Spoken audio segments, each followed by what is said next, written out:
అమ్మలగన్నయమ్మ మూరమ్మల మూలపుటమ్మ, సృష్టికర్త అయిన బ్రహ్మగారి శక్తి స్వరూపిణి అయినటువంటి సరస్వతికి, స్థితికర్త అయినటువంటి విష్ణువు యొక్క శక్తి అయిన లక్ష్మీదేవికి, ప్రళయకర్త అయినటువంటి హరుని యొక్క ఇల్లాలైన పార్వతీదేవికి అమ్మగా నిలబడగలిగిన అమ్మ అంటే పరదేవతాస్వరూపిణి అయి సృష్టి స్థితి లయ జరగడానికి కారణమవుతున్న అమ్మ, ముగురమ్మల మూలపుటమ్మ, చాలా పెద్దమ్మ.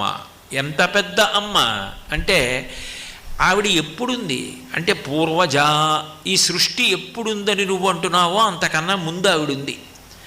ఈ సృష్టి ఎప్పుడు మహాప్రళయంలో లేకుండా పోతుందో అప్పుడు ఆవిడుంది.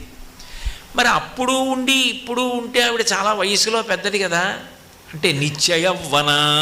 ఆమెని కాలం ఏం చేయదు, కాలమును ఆమె చేస్తుంది. కాలము కూడా ఆగిపోయేటట్టు